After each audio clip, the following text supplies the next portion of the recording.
গল্পটা এক ছোট্ট গ্রামের। গ্রামের শেষ প্রান্তে কাঁচা রাস্তার ধারে ছিল এক দরিদ্র পরিবার।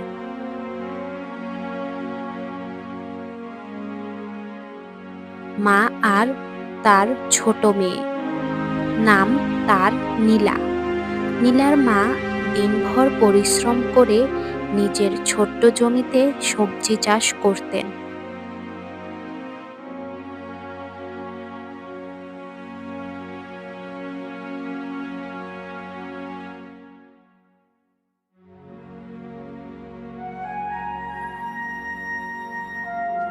সেই সবজি বাজারে বেচে যা পেতেন তাই দিয়েই দুজনের সংসার কোনো রকমে চলতো।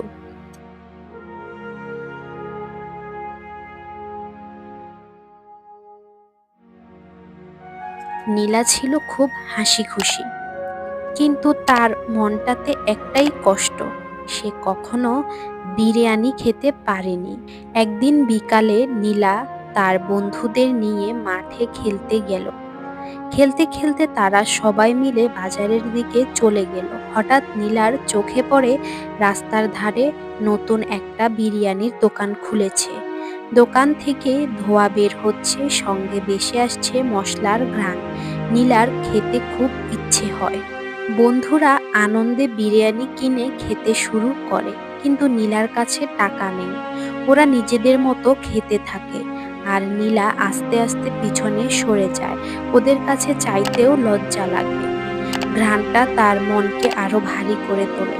ধীরে ধীরে তার চোখে পানি চলে আসে। সে একা একা বাড়ির পথে হাঁটা দেয়। বাড়িতে এসে দরজার সামনে বসে থাকে। মা কাজ শেষে এসে নীলার মুখ দেখে বুঝে যান কিছু একটা হয়েছে। নীলার মন খারাপের কারণ শুনে মা মৃদু হাসেন। তিনি নিজের হাতের সবজি, চাল, মশলা সব বের করেন। তাই রাতেই মা নিজের হাতে সবজি দিয়ে রান্না করলেন এক হাঁড়ি গরম ধোয়া ওঠা সবজির বিরিয়ানি। গন্ধে পুরো ঘর ভরে গেল। নীলা প্রথম চামচ মুখে দিয়ে তার চোখ বড় হয়ে গেল। সে এতদিন ভাবতো বিরিয়ানি মানে মুরগি বা গরুর মাংস, কিন্তু সবজি দিয়েও যে এমন অসাধারণ স্বাদ তৈরি হতে পারে সেটা তার কল্পনাতেও ছিল না।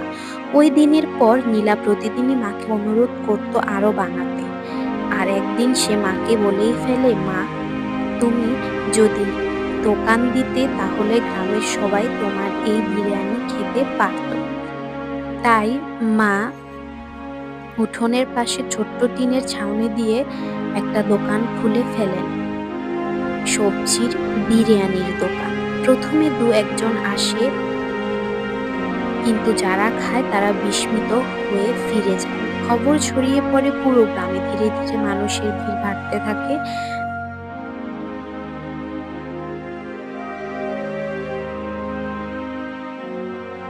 মা আর নীলার দিন বদলে যেতে শুরু করে। তাদের ঘরে আর আগের মতো অভাব থাকে না। নীলার হাসিটাও আগের চেয়ে অনেক বড় হয়ে যায়। আর গ্রামের মানুষও বলতে শুরু করে যে খাবার মন দিয়ে রান্না করা হয় সেটা কখনোই ব্যর্থ হয় না। এভাবে এক দরিদ্র পরিবারের স্বপ্ন পূরণ হয়।